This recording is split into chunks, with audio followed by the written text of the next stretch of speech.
Well, good afternoon, everybody, and thanks for joining us for the JS Mindset Weekly Call. My name's Denny, and today is Saturday, August 31st, 2019. On the call today are Du Bois, Jim Sinclair, Bill Holter, and the famous Dave, also known as Gandalf the Great, Yosemite Sam, and the Phantom. Today's the last day of August, and during this month we saw extremely volatile markets that have seen very dramatic trade swings. And the whipsaw action has either scared the snot out of people or it's steeled them to the old saw that says the stock market will always come back. After witnessing months like this August, it's helpful and really quite instructive to talk to the boys to get their perspective on the markets, as well as other events and circumstances that are taking place that will surely affect us as individuals in the future. However, always remember, we are not giving you investment advice. We're trying to give you another perspective of the economic world just to add to your own perspective so you can be prepared for whatever certainly might be very trying times ahead of us. As always, our thanks for investing on the premium side of jsmindset.com. There you always have access to Bill's writings, which are some of the clearest set of thoughts and perspectives on current financial events. You also get a chance to see Jim's and Dave's postings of things that you just might miss in your own daily readings and interpretations of current events. Jim, Congress is going to be coming back in a few days. The hurricane is upon us in Florida, and the world has been led down the path to negative interest rates. And I got to thinking last week, Jim, which of these three things is the greater disaster, Congress, hurricanes, or negative interest rates? In a comical way, we would all be better if Congress stayed home. But now, for a serious answer to your question, negative interest rates, because there is no functional historical fact chain of moves and actions that can be taken outside of creating an ebullient economy that can possibly reverse that. And if you're in an environment that lets that happen, you're not anywhere near an ebullient economy. So I believe that the phenomena in interest rates is something that you may only see once in a lifetime, and has the potential, and I think factual impact of creating for us the trigger that sets off reset 1 and reset 2. Benny, let me Bill, ask that. Go ahead, Bill. Jim said once in a lifetime. Negative interest rates, this is once in the entire history of mankind, negative rates. And it's gotten so stupid. There was an article today, the Dutch are talking about borrowing $50 billion via a negative coupon and buying equities with that capital. So, in other words, they're being paid to borrow money, and they buy stocks with the money. The whole thing, everything, this is it's a credit explosion. You've defined that perfectly, Bill. Perfectly. Bill, Mohammed El-Arian says that negative interest rates in the U.S. would be a red flag. And there's nothing that China and the EU could do to stop the deglobalization process. And furthermore, efforts to stimulate their economy, which would be more QE or pumping money, while the global supply chains are being shifted, are the future. The more the nation's economy is dependent on exports, I think is what he's saying, on exports, the more exposure they have to inherent downsides of deglobalization. So, Bill, if you're a U.S. company invested in these nations, according to El-Arian, you're going to lose that investment, are you not? Well, it'll shrink. I mean, if for instance, Vietnam is gaining a lot of manufacturing right now at the expense of China. The pie is no longer growing. Actually, the pie, speaking of the pie, I read an article last night where corporate earnings in the United States are exactly what they were 14 years ago. that's an illustration of the pie not growing. Earnings per share have gone up a little bit, and that's because corporations have borrowed money, taken that money, and bought their stock back, so there's less of a float outstanding. So the same amount of earnings translates into higher earnings per share. But it's only a small percentage higher earnings per share. The entire move since the peak in 2005, 2006 for profits, the entire move has been nothing but expansion of price-earnings ratios. Bill, since you've said that, Dave, I'm going to go to you on this one because you guys have already taken me in an entirely different direction where I thought we'd go. Dave, my thoughts keep coming back to the situation at Boeing. That MAX jet is on the ground, and from what I'm reading, it's going to have very little prospect of getting approved again anytime soon. I did just a little bit of investigation, and all I found was that Boeing got this jet in the air literally by self-certifying it. The FAA was nowhere to be found. And worse yet, going back to what Bill just said, they used more money to buy back their stock than for research and development. And so now they're cash flow negative. They don't have much of a balance sheet left to scare up much needed cash because they're not selling anything. And just being the accountant, I'm looking at Boeing. Dave, I'm not sure they're going to be able to survive this without the help of the federal government. Boeing, in the major industry of the U.S., Dave, it's got to be in trouble here. Well, and again, we get back to, is there socialism for major corporations in the United States? And I would say there is. And that's before you go back to, can you actually see the books of a company that is strategically important to the United States? And Bill, we've talked about this previously. You know, how do you trust any numbers out of companies anymore? Because if the government deems that they are strategically important to the United States, they in fact can cook their books. Is that not the way I understand the way the law is written? It's a license to lie, and it goes back to I think before the 2008 crash, where banks were told that if they had big losses, they didn't have to divulge those under the guise of it being a matter of national security. So my point being, Denny, is, you know, we won't really know. It's like GE we discussed a week or so ago. You know, what are GE's real numbers? You know, does anybody really know? And it's like, you know, Jim talks about, we have markets with no fear because machines don't have fear. They just pump this baby literally one way. And it's like the article I sent you earlier in the week when the president had said, oh, we're going to big talks with China on Sunday night. And China turns around on Monday and says, we didn't have any talks. What are you talking about? And then it turns out that, well, Donald needed to pump the market on Monday morning, and that just worked out just fine because, like Kramer said, it worked. So as long as the market goes up, I guess everybody's happy no matter what the reasoning is behind why it's going up.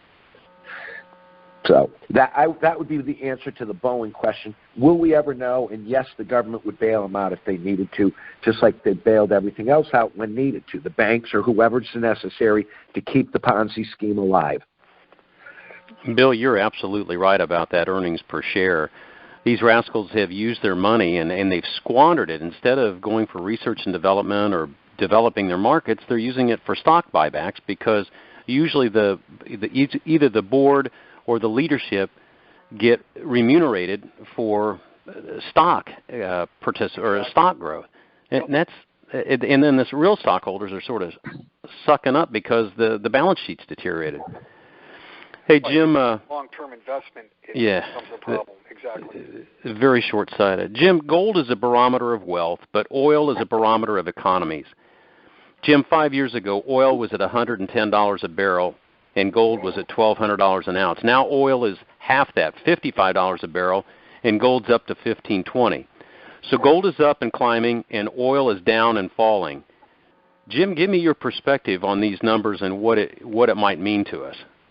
Well, gentlemen, in a vacuum, that's illogical. In other words, there's some people who say when conditions are as they are now, and when you're facing the potential of serious dislocation, currency dislocation, and hyperinflation, that the investment in energy is a rewarding idea.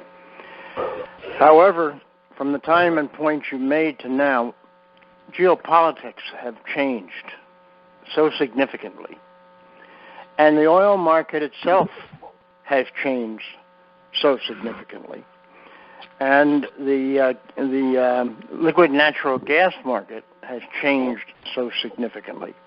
And the shipping industry now, by law, requires ecological rules for the amount of sulfur that a boat can emit coming into harbor and going across the ocean. And when you take that entire mix and turn it on in a blender, you end up with something which is geopolitically, environmentally, and socially influenced. And I still think that the old idea is when it hits the fan, oil energy is not going to be at $1.50. It will perform, but there are so many factors, and a big factor is shipping. Shipping that can't burn high sulfur diesel fuel anywhere. And when they come in, they have to have scrubbers working when they come into dock. And I don't mean when they see the dock. I mean when they come in the legal limit. They have to have an entire and outrageously expensive cadre of scientifically based ways of making it clean so that we don't get AOC mad. So it falls back to gold. Gold remains extraordinarily simple. Energy is extraordinarily complex now. And if what we're doing as a group, us advising people, it's back to basics. And one of the laws of back to basics is simplicity, not complexity. That's my answer. Hey, Dennis, Bill, go ahead, Bill. Yeah.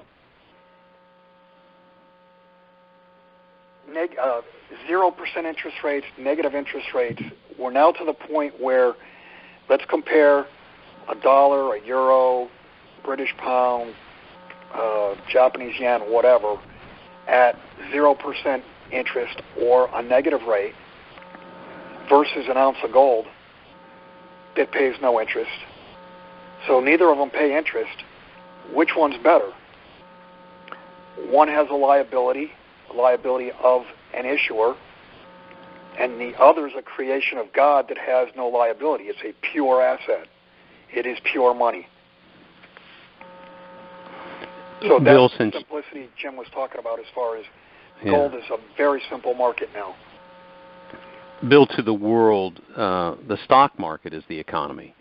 And I blame that on mainstream media, who has used their stock market reporting as a tool of propaganda. If the stock market's up, then the message to the country is to just relax. However, to the average people, and really, although the four of us don't consider ourselves average, we're paying attention to average, and we are average. We came from average.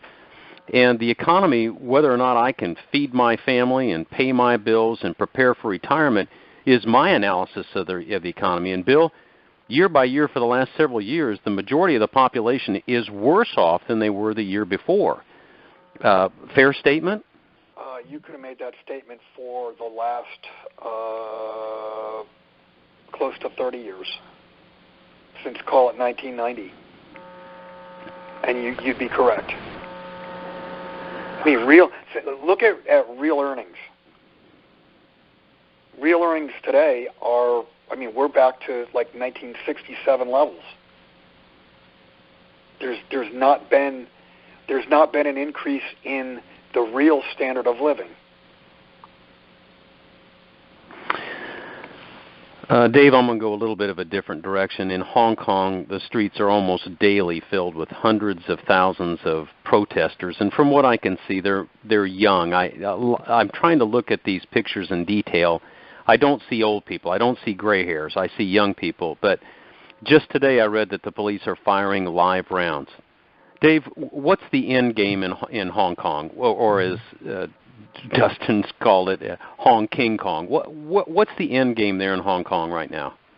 Well, let me back up a minute. The fact that shots have just been fired now is amazing. The restraint shown by the Hong Kong police, in my opinion, has been amazing. And again, I am deeply against the police state, but I can't believe the restraint these guys have shown. If you look at the number of dead from France's Yellow Vest protests, it's staggering. Look at what happened to the people in Spain when they legally held votes to succeed. You know, we're talking about violently beat down middle-class, peaceful protesters. What is the end game? The end game is the United States has orchestrated this thing from the get-go, is my opinion. And I believe if you research it, there's plenty of information that would let you believe what I'm explaining here. The United States is looking for leverage. These kids are leverage. Is their life bad, in comparison to what? I mean, if you look at what the average income is in Hong Kong, I want to say it was like $49,000 or somewhere around there. Is the cost of living extreme? Absolutely. But you could say that about a lot of places. I believe this is a United States orchestrated color revolution where we're trying to do the same thing that we did in several other countries, the Arab Spring, the same thing that we've done. I don't think it's going to work. I think China's been being very patient. I mean, incredibly patient. And the amount of attention that the media is focusing on it tells you exactly what you need to know. They are trying to make an issue of it. The American media is all over this, yet what happened to the protesters in Spain? What happened to the protesters in France? What happened to the protesters in Honduras? How about the protesters in Brazil?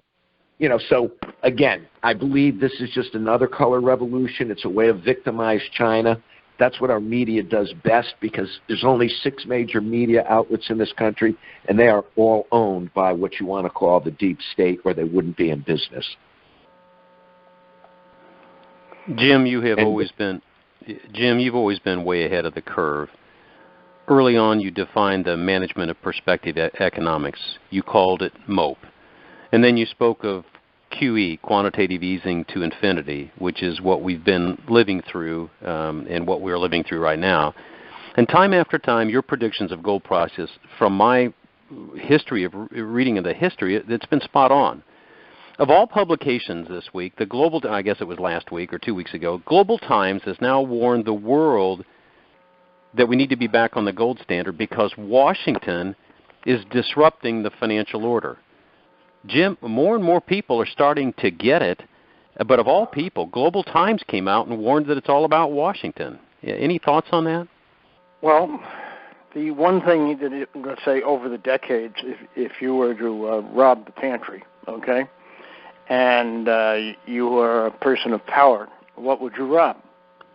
Something that nobody could look at, something that nobody audited. So the peach for robbery has always been the gold reserves of any country, because who can say it even ever happened? The gold standard is a broad concept, and gold convertibility right now is an impossibility. It would admit the condition, or cause the somnolence of the sheep to end. And again, anything that's convertible will be converted. Gold is headed for a different role, but a gold standard it will be. And and everything that we're doing right now, if you were to create a strategy to make it happen, would fit in perfectly. And remember that we've already established there are no markets, there are no investors, there are hobbyists and machines. That's where prices come from. So, although if you said it makes you feel good and you judge standard of living according to the, whether or not we're in a raving bear market or they're claiming a raving bull market, isn't real.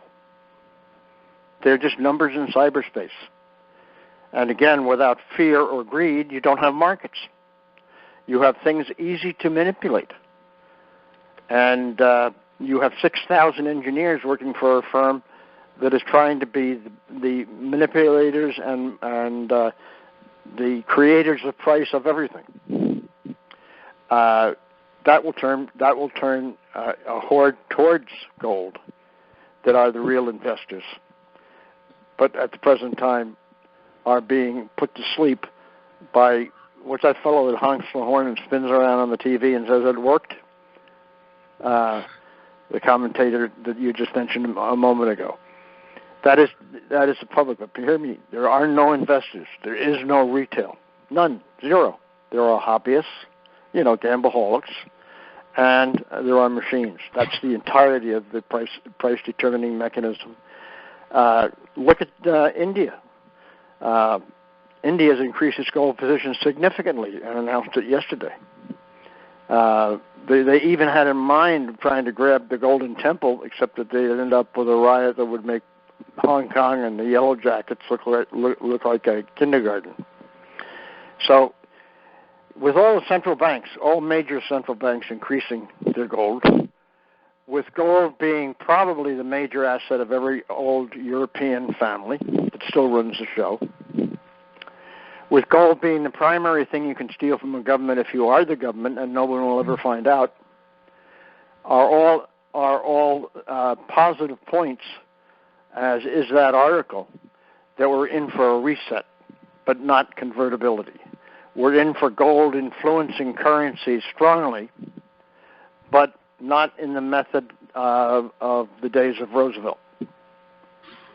We're right, but we're right in a different way that very few can understand, and you question whether or not trying to educate them to free gold has any value to it. But gold will free, and it will free itself from counterfeit paper, and that will be that's the second reset. When people begin to get back to the need for insurance, when markets reawaken, become markets, and let's just hope that the 6,000 computer engineers have not gotten to real artificial intelligence before that. That's my answer. Bill, we have heard in the Democrat debates that debt forgiveness of student loans and farming loans, I can't remember all the different debt forgiveness I've heard, but I've been reading about the mass loan defaults in various places around the world, trying to see if this happens, if the Democrat that is running for office, if they get to do debt forgiveness. And I read that Bangladesh has offered amnesty to delinquent borrowers in order to get them to pay a little bit. And what happened is it blew up in their face. It was interesting to see that it triggered a massive additional delinquency and default by those that were paying. You got any comments about this trick bag that the banks are in and with student loans? I just see this nuclear detonation sequence that has just been lit. I mean, just been initiated. Very simple. Someone has to lose. When debt becomes impaired because the borrower can't pay, whether it's the borrower, the lender, the government supporting the lender, there is a loss, and someone has to lose. And I want to make a comment on socialism. I thought about this the other night. Socialism should be defined as supported by the lower 50%, whether it be 50% in earnings or 50% in intelligence or whatever. The bottom half, they want socialism because it brings them up. or at least brings the other half down, Bill. Yeah, exactly. But the point being, the people who want socialism are the ones who aren't succeeding in the game. They're not succeeding at life. They're not successful because they haven't worked, or they've worked wrong, or whatever. Dave, I want to talk politics a little bit more, since Bill has clearly shown that this next election is going to be socialism or not. But testimony's coming out, Dave, that clearly shows Google and other social networking giants are clearly manipulating information by their algorithms. There's a Professor Robert Epstein who has shown very clearly that in 2016, between 2 million and 8 million votes were swung to Hillary Clinton simply by using their techniques.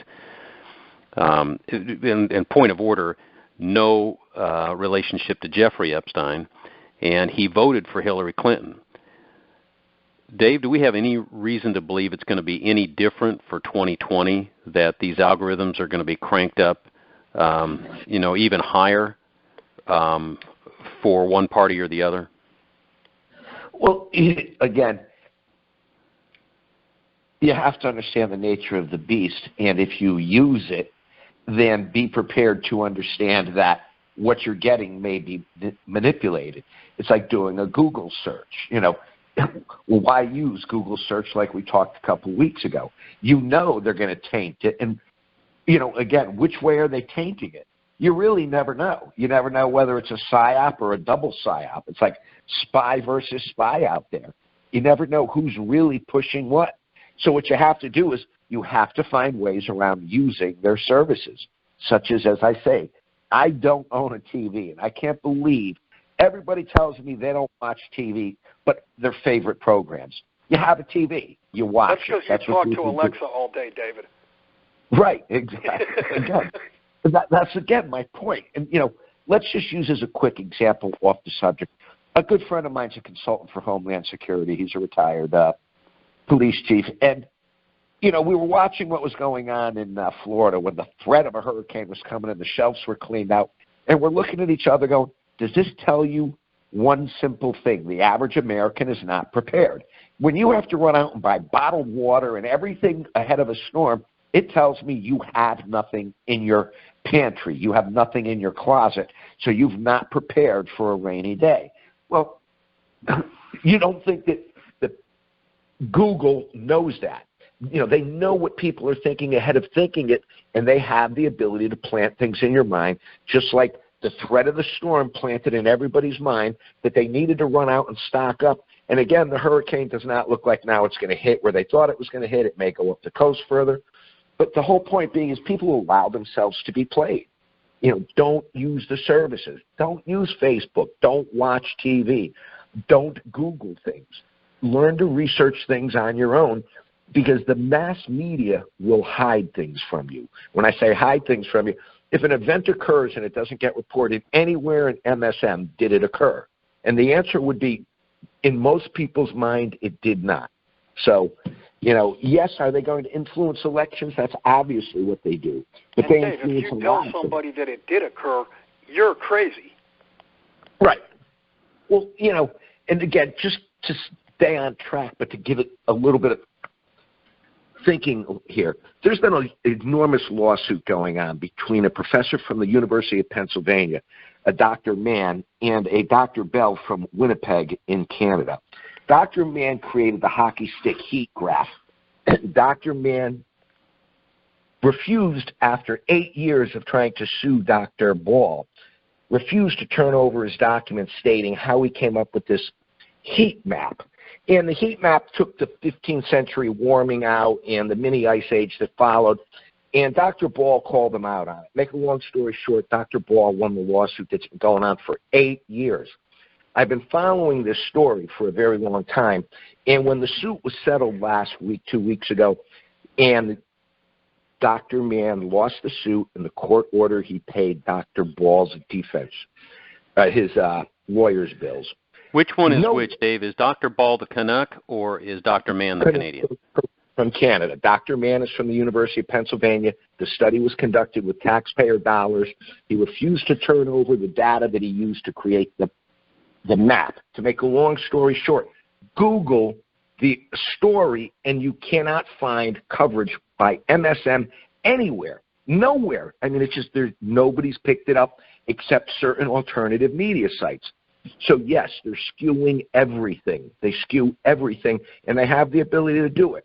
And if you don't learn how to think outside the box and research things for yourself, then, yes, they're going to play us for fools. So there's a long way of getting to the Dave, answer. several years ago, I interviewed, and once you told me he was the Canadian, I interviewed Dr. Ball, and his biggest complaint was that in Canada, you do not have free speech. And they can sue you over things that you say because you can't cross certain lines. And scientifically, he just came right out and said global warming is manipulated data. And it was a good. And I'll see if I can dig that out and send that to you, Dave, because he's an incredible human being. I can't believe he was still at it 8 years later. 8 years he fought this lawsuit, and he won. And how is it, with all the nonsense about, and again, I don't want to piss off the global warming people, with all the arguments over global warming, well, the bottom line is the graph that's been used by the United Nations since 1999 is a fraud. It's made up. It wiped out the warming period in the 15th century and did not include the mini ice age that followed that. So he concocted this graph. It's not accurate. It's just not factual. Dr. Ball called him out on it, and Dr. Mann sued him, that is correct, for defamation, and it went on for 8 years, and he lost. And nobody in mainstream media has touched this story. I'm like in shock, but it proves my point. They manipulate everything that we know. The empire could be failing, and you would have no idea. Baghdad Bob, we have Larry Kudlow up there acting as Baghdad Bob for the country. Good point. The empire is failing. Jim, I do not know. Danny, I don't know what questions you've got. One thing we should talk about today is the obvious and absolute lack of rule of law in the United States with Comey walking. You know what? 25 times. Bill, let me get you started, and I'll just throw it right back to you. 25 times he broke FBI solid rules of security. 25 times. And yet, and what I've heard is that Barr is being a gentleman on this one because he's going to go after him on the FISA violations and the things that he did for the FISA court. That doesn't mean that he's innocent.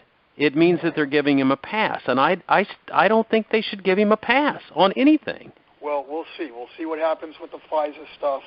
If none of it comes down, Barr was Daddy Bush's attorney general, I think, back in, 1990, 91, whatever. We'll see. But, I mean, for Comey to get a pass, think about, and yes, it's Democrat and Republican, but think about Flynn.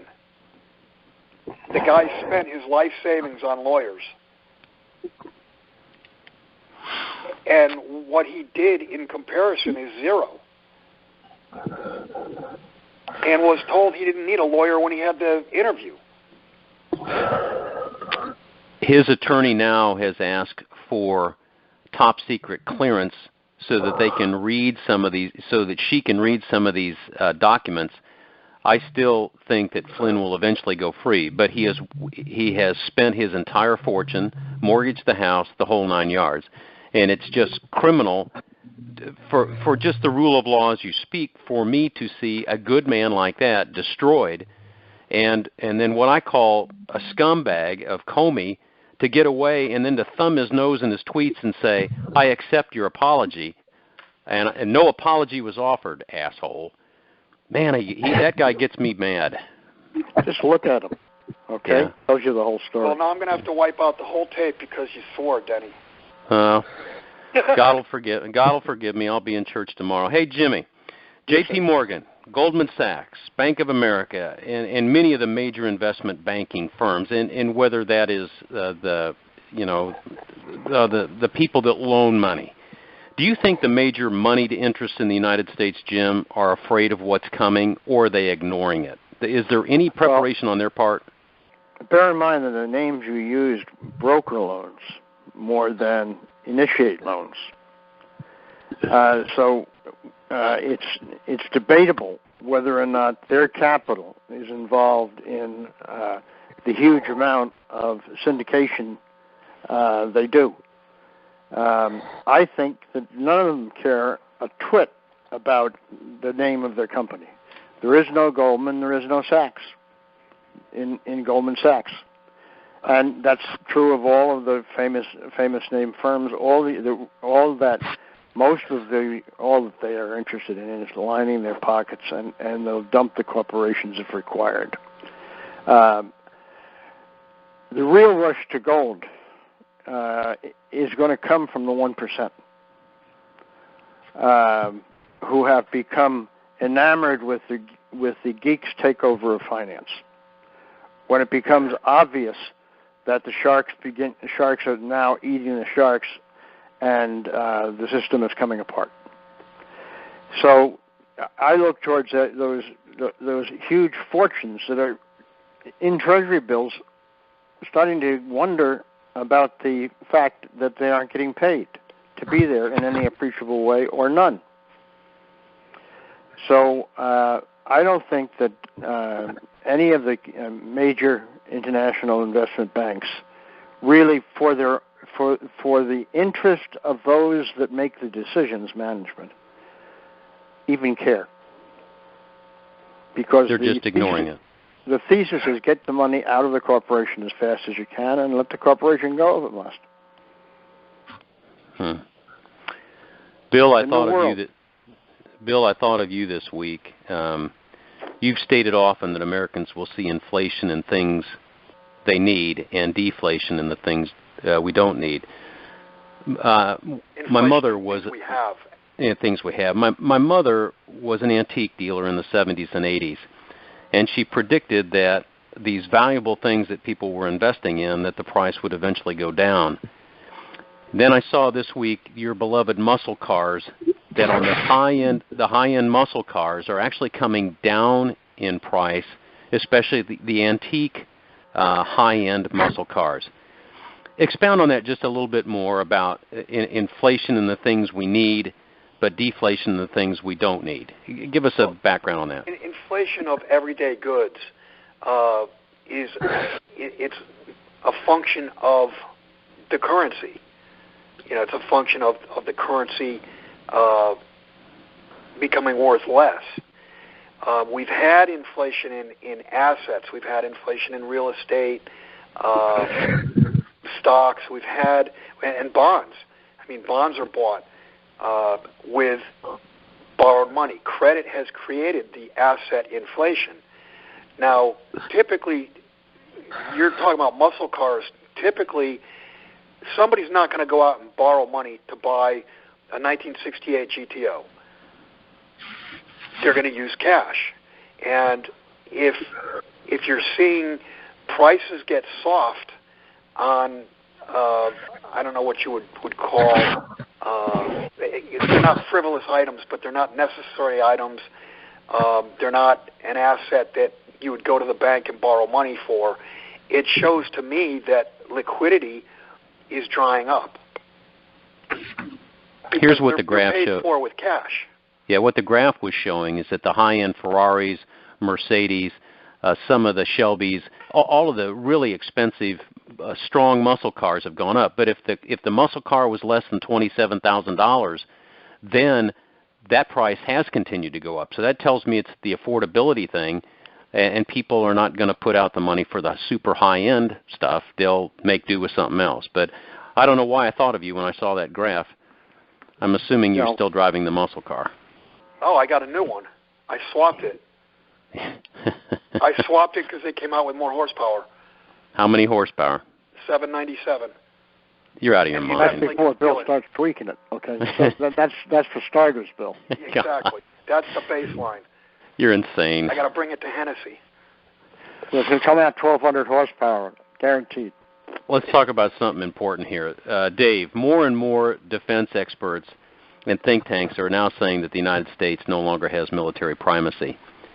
And if you combine that with the United States dollar losing hegemony in the world currencies, Dave, the United States is a country of unbelievable resources and potential productivity, but they're just no longer the toughest rooster in the barnyard. I don't want to say there has been, but it sure looks like they're in the decline.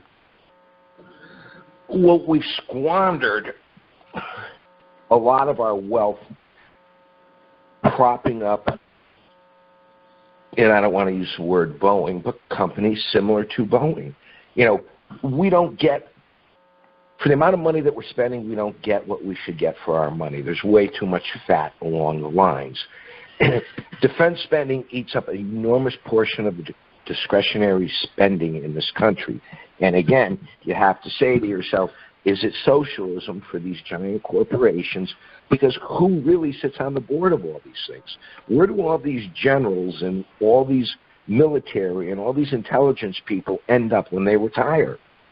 Well, look at the boards of the, So, what you have here is one, you're not getting the bang for the buck that you're spending. Two, eventually the world was going to catch up. I mean, this isn't rocket science. There is no longer the ability to keep secrets. With computers, it's so easy to steal secrets. You steal people. It's like looking at the self-driving units of these car companies. They're all stealing each other employees. There's lawsuits going on over it. So what we're talking about ultimately happens with every single empire that has ever existed, as the article you sent me during the week states. And each empire's reign of terror at the top is usually fairly similar in length. And again, as the article pointed out, we're pretty long in the tooth in our reign at the top of the empire. So the things that you're talking about shouldn't be a surprise to people who have studied history and are studying what's taking place going on. And it's why, again, we try to talk each week about people, learning how to fend for themselves, think for themselves, because the time may come when they have to actually figure all of this out, because you can't just stick your head in the sand and hope that it's not going to happen. You have to look around and say, wow, our time at the top may not be that much longer, and if we aren't at the top, where will that leave me, and how can I make changes to my life right now that will better position me to survive the coming storm, is the best way to put it. And Dave, it should be no surprise to subscribers. It was 2 years ago we talked about the ships that were completely idled and T-boned. Jim was talking about hypersonic. I mean, we got shut down from YouTube because we were telling the truth. I mean, people heard it here that technologically we're falling behind. And Jim, please comment if you will. Well, the war now is not for geographical or land possession. Nobody wants New York City. Beijing is not particularly interested. The war is for power through wealth, and it is entirely skewed and different than anything we've seen before. And if you factor that into each point you made, you'll see that technologically is the key to who wins. And technologically is in the minds of the manipulators of markets the key to who wins. And our greatest risk is technology, because like everything, drugs have side effects, and so does technology. Remember when they said data is a currency? Now you understand why they said it. Google, Facebook, all that type of business. I don't think along the lines of boots on the ground. I think along the lines of all the gold that China has, and how it and a Maoist nation can do anything it wants with its currency anytime it wants. That's my answer. Jim, the Fed is under a gag order. Nobody is supposed to talk to the press except Chairman Powell. Time after time, they, at least in the last 60, 90 days, they talk tough about not lowering and maybe even raising rates, but the fact of the matter is they simply have to lower the rates to keep their own balance sheet intact. And pity the elderly who have depended on CD rates. They have ruined that generation, and they're going to get hammered even worse. They're going to get hammered even worse, Jim. But what do you think the real conversation is that's going on at the Fed? You know, behind the doors, they have to know that as a Federal Reserve, as a central bank, they are absolutely trapped right now. What do you think they're saying? They've got no tools. They know they have no tools.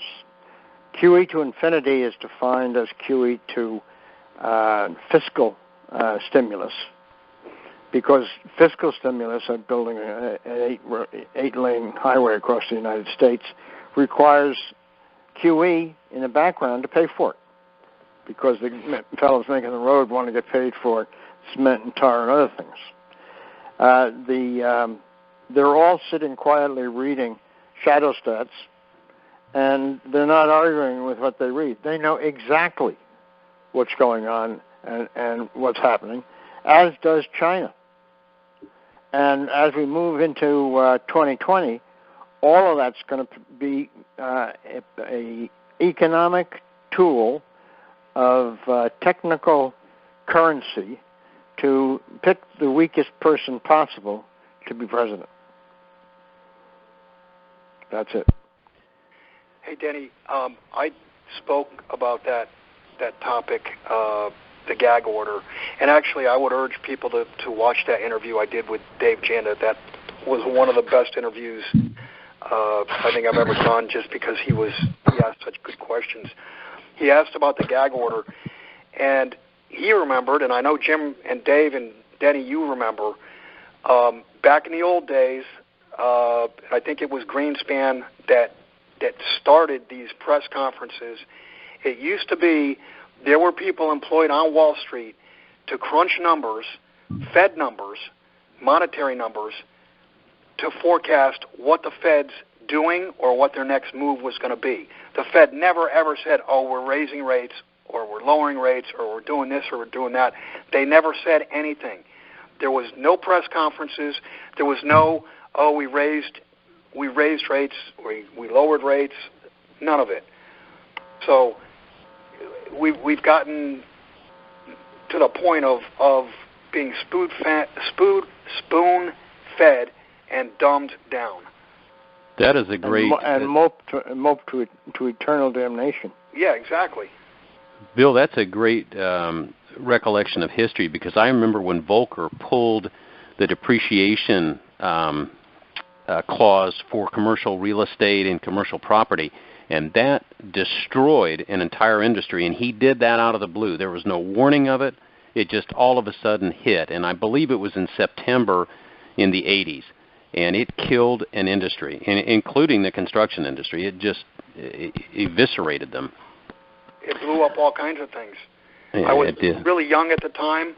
I was trying to broker a deal where a guy was going to buy a jet and lease it to the FBI. And because of the tax changes on depreciation, the deal didn't work. And I think I was 23 or 24 years old, and it would have meant like a $300,000 commission, and it evaporated.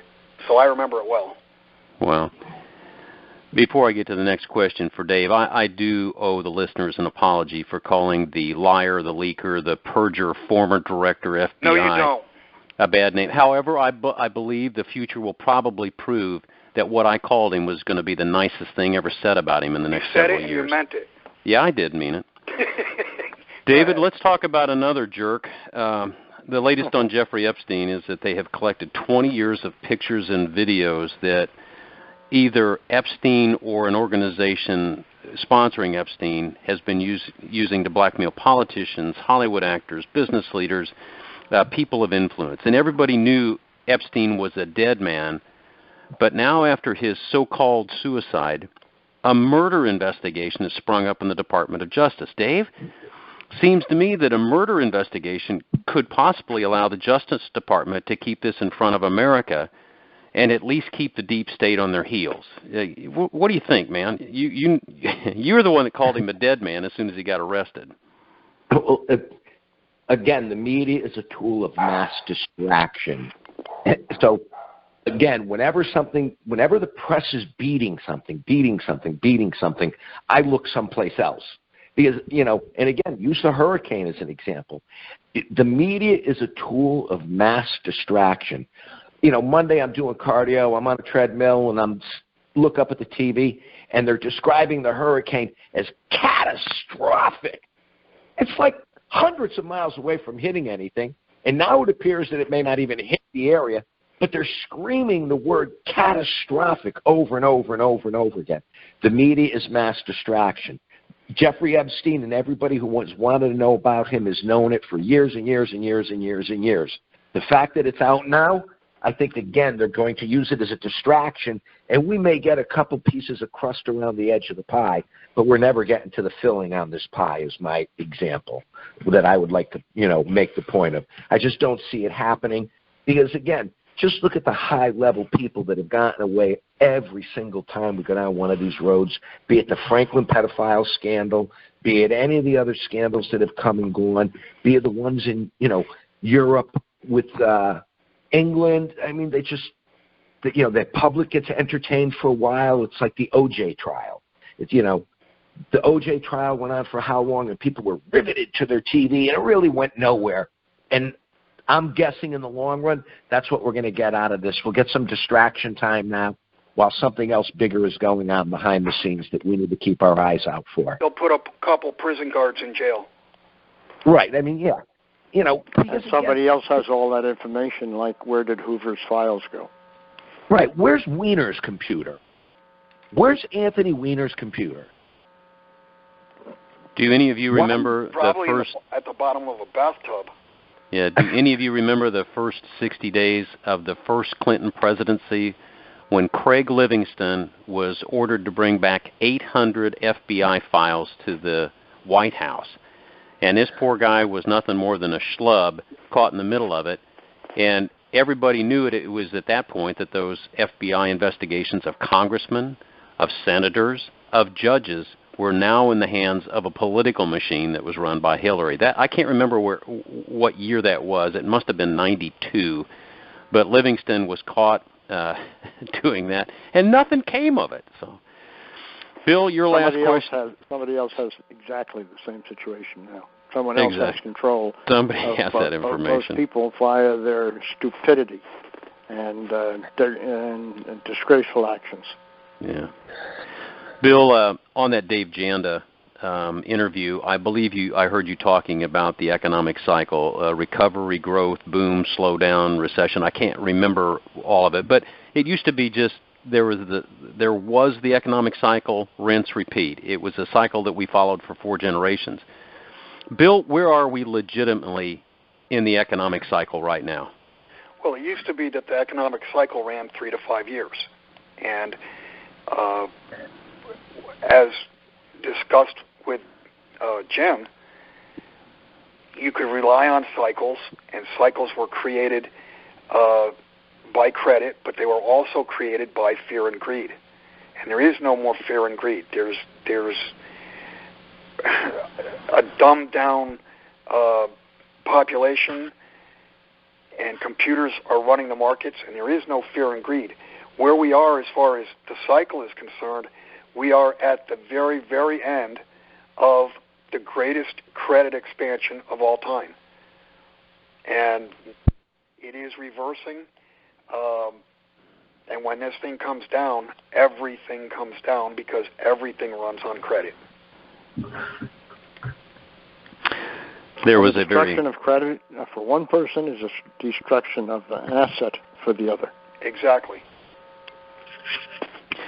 Jim, last question on my list. The economy of the world is shrinking. The economy of the world is built on debt and debt servicing.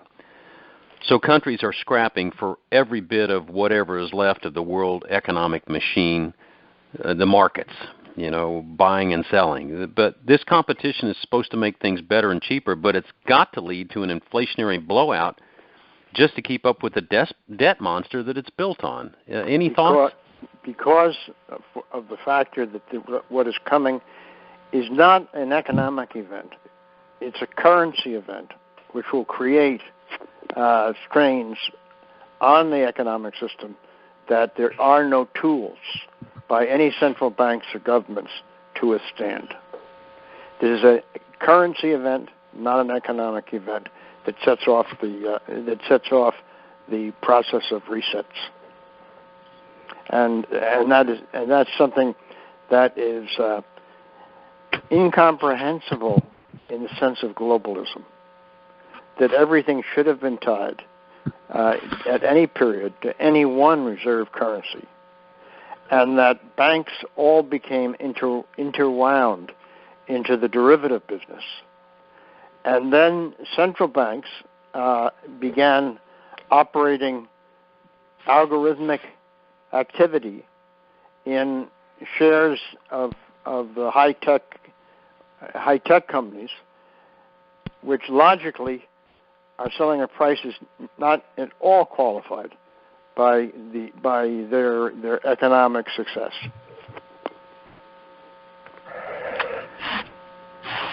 Bill, have you got anything else for the troops?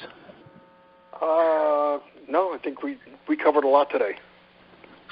Good job on the Dave Janda interview. You're right; he's a very good interviewer, and you did a nice job. Yeah, he asked good questions. Very knowledgeable guy.